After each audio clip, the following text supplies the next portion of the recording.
não parar, não precipitar e não retroceder. Então dizer para esse cara, sabe quando nós vamos parar? Nunca, nunca na sua porca vida, né? E aí pessoal do canal, tranquilo?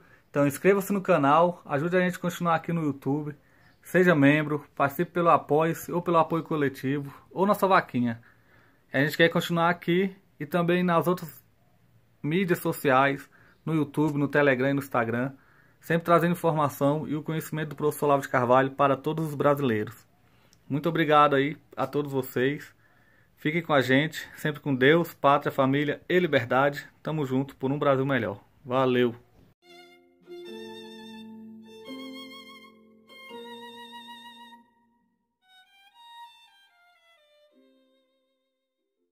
Tudo que se entendia como ciência até o advento de Bacon era o aprimoramento do indivíduo humano, do estudante, na percepção desse círculo de latência até os graus mais elevados, mais universais e mais abrangentes.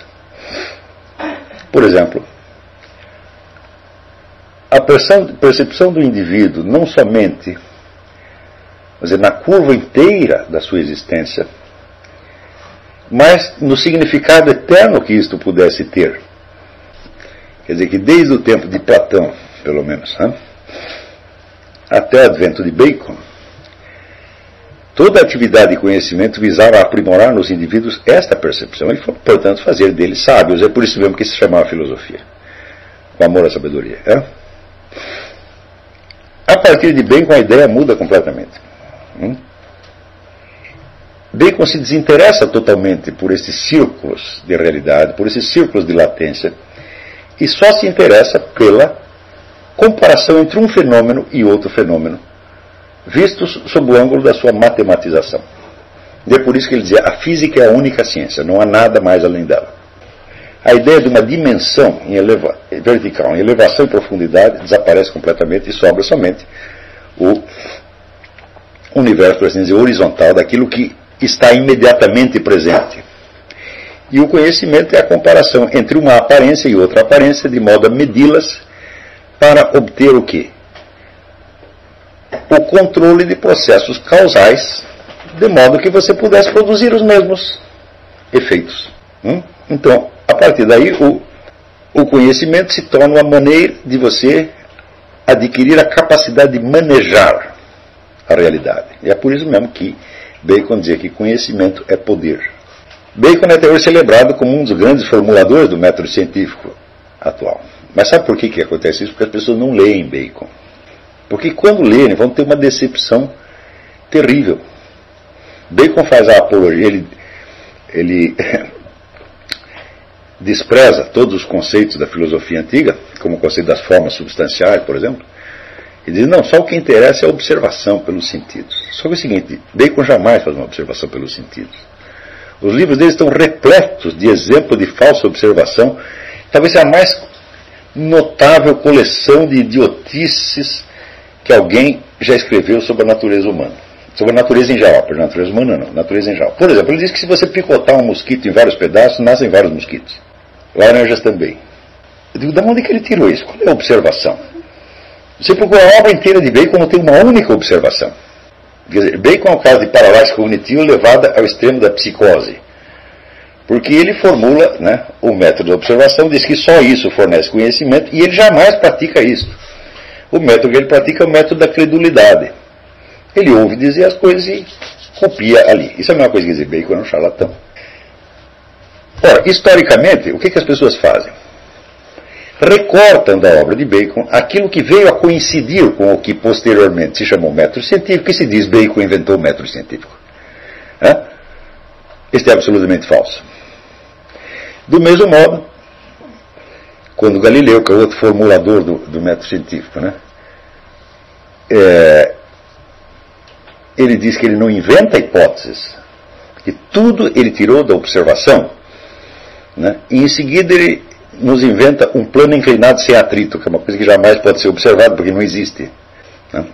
E inventa um movimento retilíneo uniforme que também não pode ser observado. De como?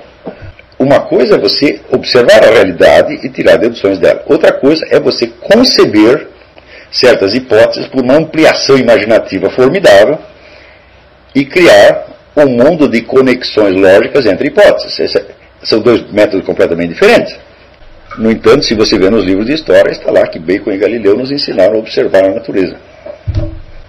Do mesmo modo, Isaac Newton, quando concebe a ideia do tempo absoluto. O que é um tempo absoluto? Um tempo independente de tudo o que acontece.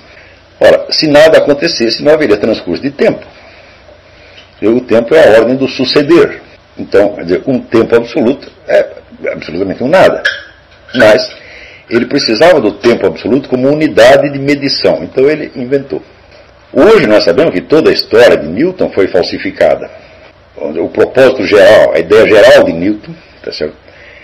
Era conceber uma nova teologia de tipo arianista, uma teologia na qual, né, não haveria mais a trindade, haveria uma unidade absoluta, mais ou menos no sentido islâmico, e Jesus Cristo seria um profeta. E com base nisso, Newton acreditava que podia reinterpretar toda a Bíblia e até obter a data precisa do fim do mundo.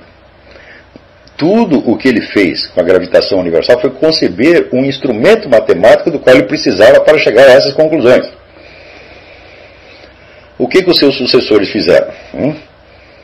Sumiram com a teoria geral de Newton e sobrou só a gravitação, porque a gravitação combinava com aquilo que mais tarde se chamou de método científico.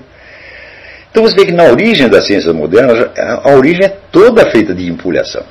Quer dizer, é vigarice e impostura para tudo quanto é lado. No entanto, quando se usa a palavra ciência, se entende ao mesmo tempo essa história real que originou as ciências modernas e o ideal da ciência apodíctica, da ciência inteiramente não só demonstrativa, mas inteiramente honesta, isenta, etc, etc, etc. E se misturam uma coisa com outra e se forma um complexo, tá certo?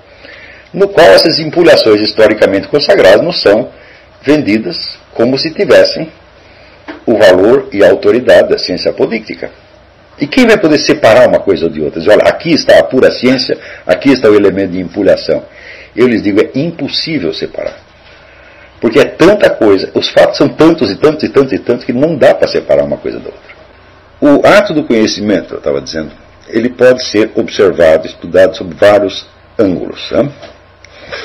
Então, e o ângulo lógico me parece exatamente o mais problemático de todos. Porque em lógica, por exemplo, tão logo você obteve a noção dessa simples apreensão, você vai ter que manejar esse conceito da simples apreensão de modo a encaixar esses conceitos individuais em raciocínios. Tão logo você os encaixa em raciocínios, eles mudam de natureza imediatamente. Por exemplo, o mesmo conceito, digamos, de homem, ele se colocado dentro de um juízo, ele pode ser, vamos dizer, um conceito singular, quer dizer, se refere a um homem particular, pode ser um conceito coletivo, quer dizer, se refere ao coletivo dos homens existentes, ou pode se referir à natureza humana. O conceito isolado significa todas essas coisas e nenhuma delas. Ou seja, conceitos que, obtidos pela simples apreensão, não são classificáveis, tornam-se classificáveis tão logo inseridos dentro de juízos. Existe algum caso onde alguém fez uma simples apreensão sem subentender algum juízo a respeito? Me parece que não. No mínimo, a simples apreensão subentende um juízo de existência. Você está dizendo que aquilo do qual você está falando, aquele ente que se manifesta num determinado termo que você está usando, ele existe de algum modo. Você não sabe qual é o grau, o plano de realidade dele. Mas pelo menos este juízo de existência está ali subentendido. Ou seja, na medida em que a lógica faz abstração disto, e note bem, a lógica moderna faz mais ainda, ela está lidando apenas com raciocínios hipotéticos que nunca ninguém fez e nunca ninguém faria. Está lidando apenas com estruturas de juízos possíveis. E essas estruturas podem ser reduzidas a um sistema que podem ser, por assim dizer, mecanizadas e repetidas indefinidamente. Isto é tudo o que a lógica faz. É claro que isso não nos vai dar o menor conhecimento sobre o que é o ato da percepção de maneira alguma. Então aí entram as outras ciências. Só que, se você começou a estudar esse ato sob a perspectiva de uma ciência em particular, você já está estudando uma irrealidade. Por quê? Porque a ciência, como você sabe, tem um objeto material, tem seguido o objeto formal, que é o que elas investigam daquele objeto material, e tem o que os escolares chamavam de objeto formal terminativo, que é a pergunta última à qual a ciência pretende responder a respeito daquele objeto. É claro que o objeto formal e o objeto formal terminativo são apenas pontos de vista, não são objetos propriamente dito.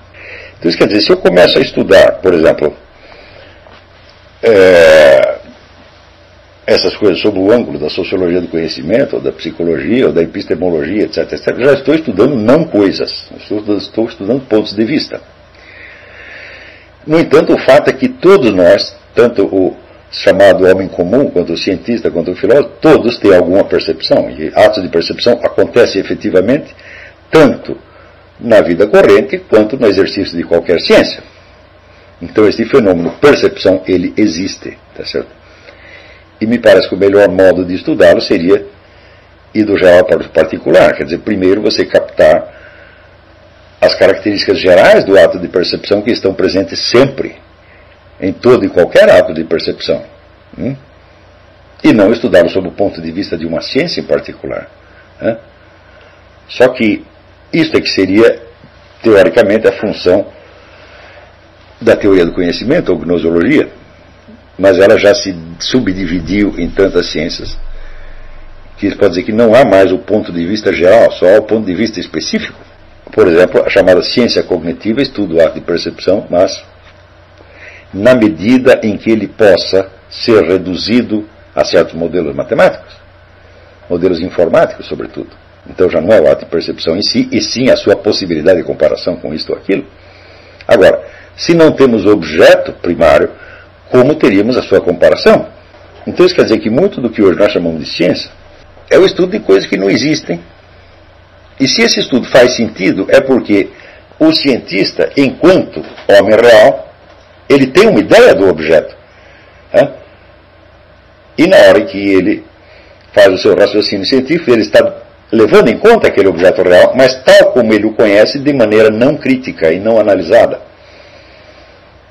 Ou seja, é uma mistura, vamos dizer, de percepção vulgar com elaborações lógico-matemáticas extremamente sofisticadas.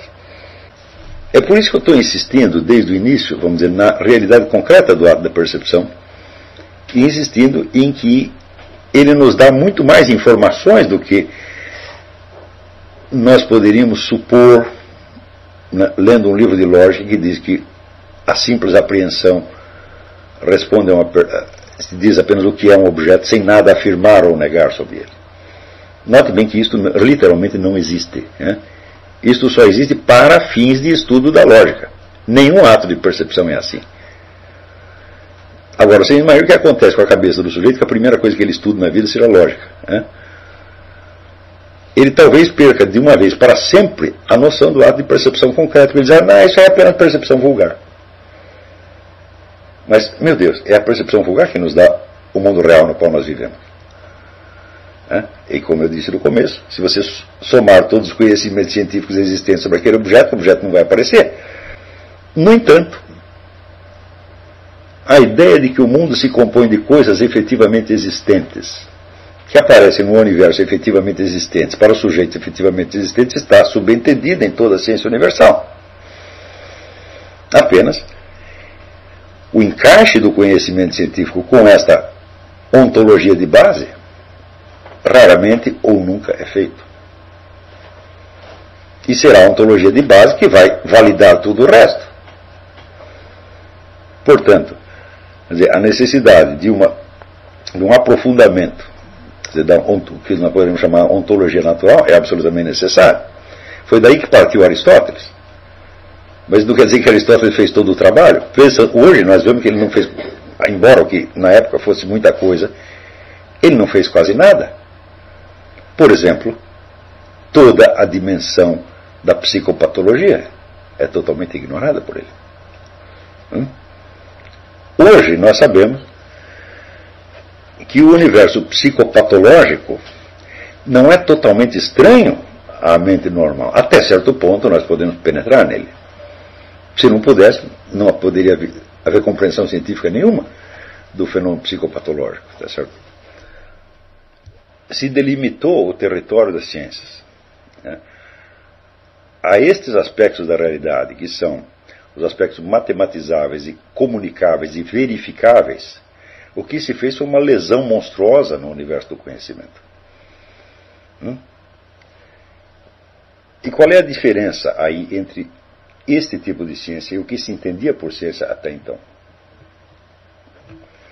A diferença fundamental é aquela que foi assinalada pelo Wolfgang Schmidt no livro The Wisdom of Ancient Cosmology,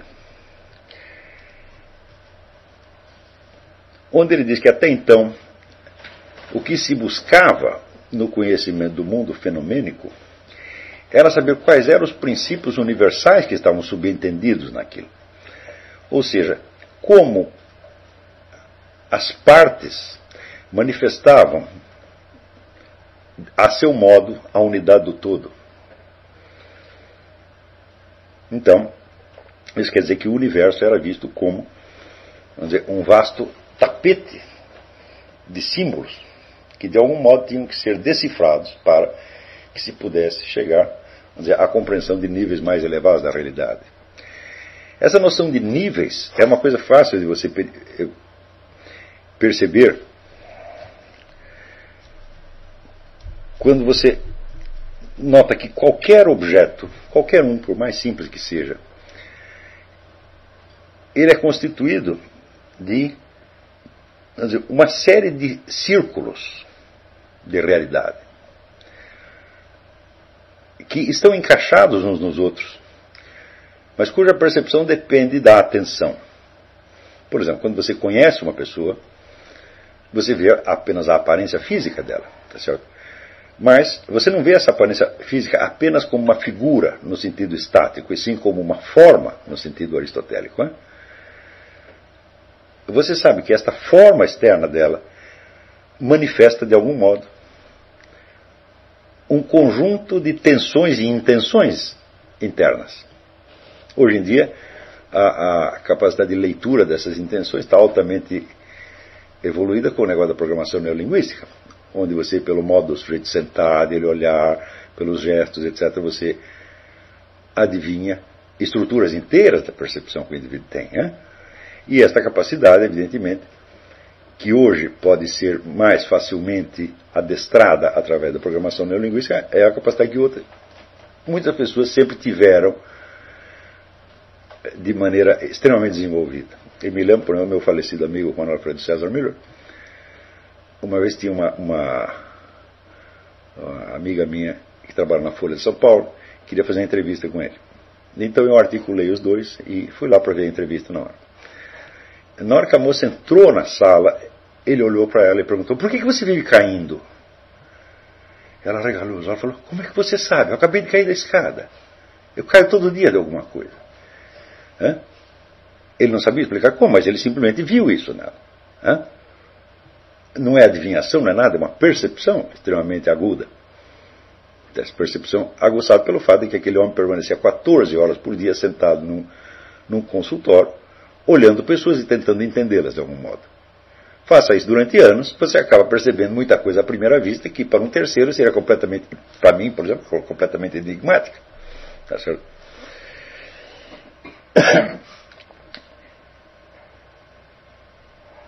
Então, você tem, em primeiro lugar, a aparência física.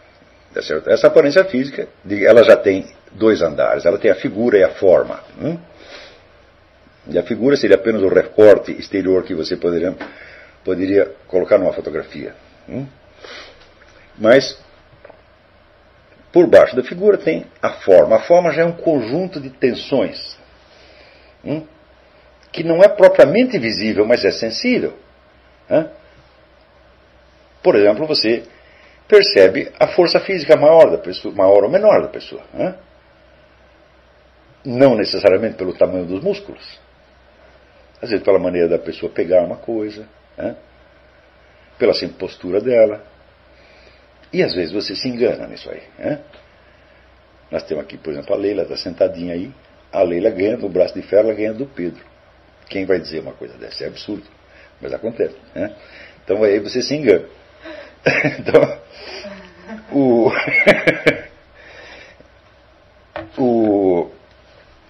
por baixo disso você tem uma série de tensões perceptivas, quer dizer, você sabe o que é mais ou menos o que a pessoa está percebendo. Né?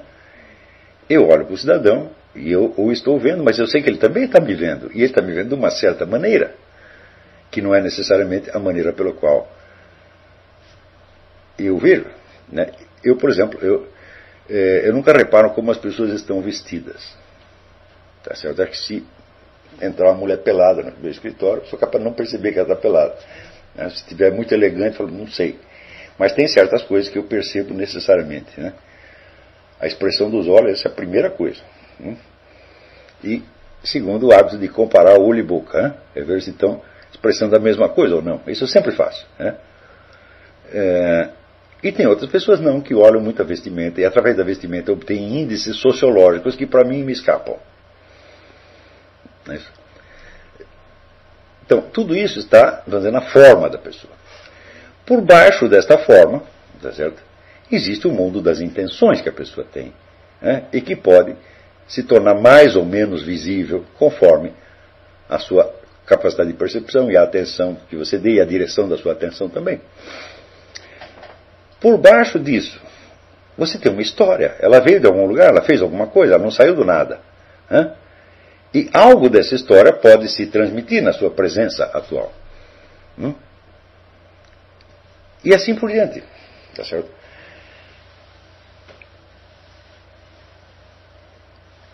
Vocês sabem que o padre Pio de Pietrelcina, quando as pessoas iam se confessar com ele, ele dizia, não precisa confessar, eu já sei, você fez isso, mas aquilo, mas aquilo, mas aquilo, mas aquilo, mas aquilo, está perdoado em nome do Pai, do Filho e do Espírito Santo. Né? Porque ele percebia melhor do que a própria pessoa ia perceber na sua memória. Né? Ele fez a confissão, vamos dizer, a última confissão do pai dele. E ele sabia coisas da vida do pai que nem a mãe sabia. Né?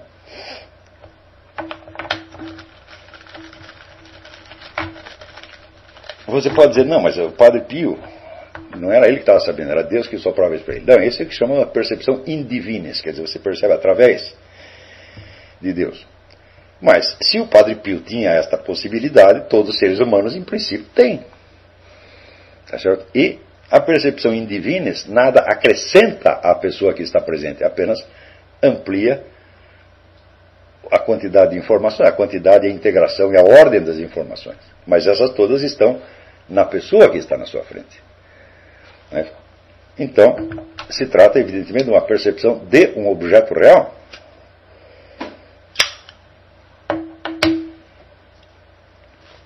Agora,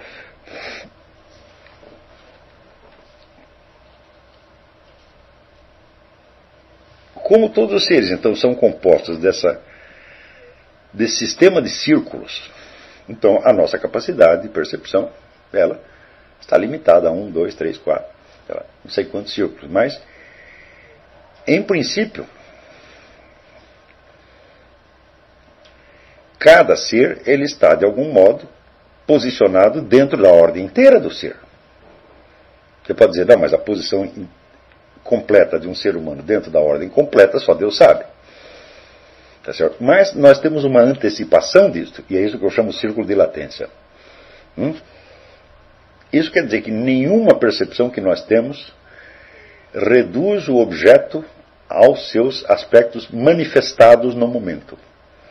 Nós sabemos que a latência que está nele é uma parte inerente nele, e se suprimíssemos a latência, veríamos o objeto como quem vê um quadro parado na tela. E nada saberíamos sobre o mundo exterior, nem sequer saberíamos que é exterior. Então,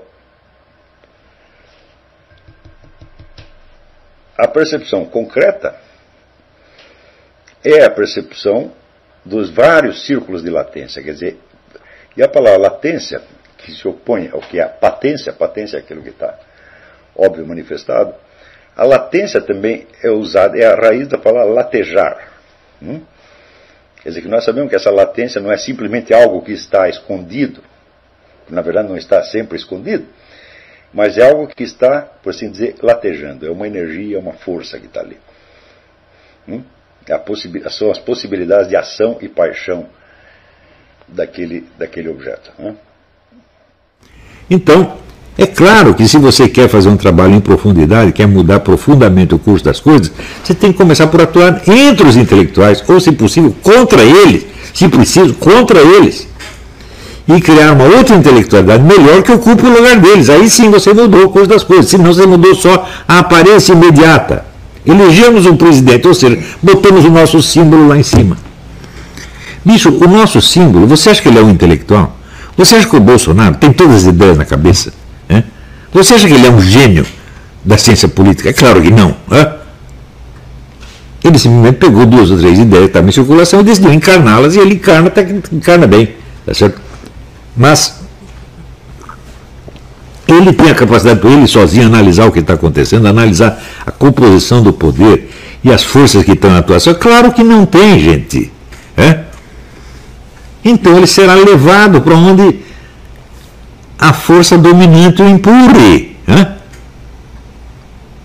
Para a força dominante ser o bolsonarismo, precisaria que essa força dominasse o quê? O meio intelectual, sobretudo universitário. Aí sim, aí seriam as ideias desse pessoal, influenciariam os políticos e o presidente da República e assim por diante, e o empresariado, inclusive os generais. Mas olha, o pessoal liberal e conservador no Brasil sempre foi antimilitar. Então, no tempo que tinha o Fórum da Liberdade no Rio Grande do Sul, eu insistia com eles: vocês têm que fazer a cabeça dos militares.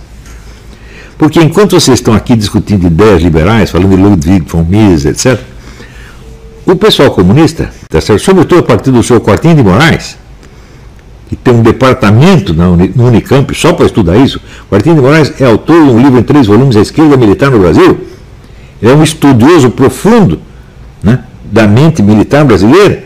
Estão lá fazendo a cabeça de milico dia e noite, dominando, por exemplo, a Escola Superior de Guerra. E daí sobe no palanque o presidente do Instituto Liberal, o professor Og Leme, e prova o quê? A extinção das Forças Armadas. Eu ouvi aquilo e eu disse a famosa, né, palavra que tudo explica: fudeu. Ou seja, eles não vão fazer nada para educar os militares. Os militares serão educados pelos comunistas. E você acha que milico tem capacidade para resistir à conversa comunista? Claro que não. Só se eles fossem o quê? Intelectuais. Eles não são. Claro que no meio da milicada pode ter 1 ou 2 intelectuais. Eu mesmo citei o general Sérgio Coutinho, né? Escreveu lá o livro sobre o Gramsci e morreu amargurado porque os colegas dele nem prestavam atenção nisso. Então, por exemplo, se você pegar os nossos generais todos, eu digo: olha, que general tem alguma ideia do que seja marxismo? Se 1 ou 2 tiveram, mas é muita coisa. Não tem. Eles têm uma ideia vaga do que é esquerdismo. Não é isso? Agora, quando saiu, por exemplo, o livro do Mauro Abranches, 1964, O Elo Perdido, eu achei esse livro é muito chato, porque é feito de detalhes de história de milhares de personagens de segunda ordem, mas é um livro fundamental, porque ele mostra o quê? A KGB dominava o cenário intelectual e político brasileiro no tempo do João Goulart, dominava. Não é brincadeira, gente. A KGB foi a maior organização de qualquer tipo que já existiu no mundo. O parlamento soviético não tinha controle sobre a KGB. A KGB mandava no parlamento soviético, mandava nas forças armadas soviéticas, mandava no movimento editorial soviético, mandava na mídia soviética, mandava no sistema de ensino soviético, mandava em tudo. Então, pelo fundo, o pessoal compara assim: CIA e KGB, só de falar isso, você sabe que eu estou falando com o analfabeto. Porque, em primeiro lugar, a CIA é um departamento de inteligência criado pelo governo americano para atuar no exterior. A CIA atua no exterior, que atua interna é o FBI. Então, até a guerra, Segunda Guerra, os Estados Unidos não tinham um órgão de inteligência para atuar no exterior. Não tinham. Na guerra, a KGB já mandava na União Soviética fazia 20 ou 30 anos. Então, a KGB já era um monstro quando criaram a CIA só para atuar no exterior. Agora, você imagina assim, a investigação de espionagem no exterior compara com as 1001 tarefas da KGB. Então, assim, CIA e KGB não dá para comparar, gente. Mas se você quiser um exemplo, você pega livros sobre a ofensiva cultural soviética, já existem desde os anos 30, e mostra a imensidão daquilo. Depois da guerra, nos anos 50, a CIA promoveu um congressinho num hotel, Waldorf Astoria, né, contra a intervenção comunista na vida cultural. Um congressinho. Esse congressinho é denunciado até hoje como uma atividade importantíssima do imperialismo americano contra a liberdade intelectual. Até hoje. Saiu no Brasil, traduzido no português do Brasil. Esqueci o nome da autora. Escuta, mas quando a CIA inventou este congresso, que foi, se bem me lembro, em Viena, né? A KGB tinha feito 100 ou 200 desses. A KGB tinha todo o sistema de propagação de ideias que dominava o cinema, o teatro, a mídia inteira, criado pelo Willy Munzenberg. Você está entendendo? Quer dizer, a CIA faz um congressinho para reagir, vamos dizer, a um movimento que já domina tudo na esfera dos debates públicos desde 20 anos antes. Agora, vê se tem na tal da ABIN, Agência Brasileira de Inteligência, eu acho que a Agência Brasileira de Imundice, isso que é, que saiba dessas coisas, que tenha estudado. Não tem. Primeiro, se você vai estudar o comunismo sem você entender o marxismo, você não vai entender nada. E para estudar o marxismo, você tem que ter estudado Hegel e o movimento inteiro, o movimento revolucionário inteiro. Daí você entende o que é. Eu estou lendo agora com absoluto fascínio a biografia do Karl Marx por Robert Paine. A biografia é uma maravilha. Mas eu fico impressionado com o nível das pessoas na época. Se você pega lá os caras que rodeavam ali o Karl Marx, você pega o Bakunin, você pega o Heinrich Heine, que era o maior poeta alemão, você pega a mulher do Karl Marx, meu Deus, aquilo era uma elite intelectual fantástica. Como é que eles caíram na conversa do Marx? Bom, Bakunin não caiu. Bakunin sempre disse, esse Marx é espião da polícia. Heinrich Heine, que no começo era amigo do Karl Marx, se afastou dele, lembrando a história que aparece no livro de Daniel, de um rei que se achava poderoso, era Deus na terra, e que acabou comendo grama no chão. Isso foi assim que Heinrich Heine descreveu Karl Marx, vai acabar comendo grama no chão. Se você estuda a vida de Karl Marx, você vê o seguinte: Karl Marx nunca foi capaz de compreender a sua própria situação na sociedade. Ele toda hora estava prevendo movimentos revolucionários que iam derrubar tudo e botar ele no topo. Isso nunca aconteceu.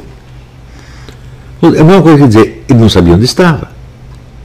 O capitalismo do qual ele falava era como uma visão que passava dentro dos olhos dele. Não era o mundo onde ele fisicamente estava. O mundo físico, quando ele existia, para ele não existia absolutamente. Ele não enxergava. Ora, eu tenho alguma prática disso. Eu começo a analisar qualquer coisa na sociedade a partir da minha posição na sociedade. Eu sei onde eu estou e sei o que eu estou fazendo. E por isso eu entendo o que os outros estão fazendo e no que vai dar. Ou seja, todo sociólogo tem que ser sociólogo de si mesmo, em primeiro lugar. Se você pegasse lá, sei lá, o Wright Mills, você escreveu aí a estrutura inteira do poder. Onde está você? Ele sabe onde ele está. O Wright Mills era um sociólogo de verdade, embora fosse esquerdista pra caramba, era um sociólogo de verdade. Ele sabia onde ele estava.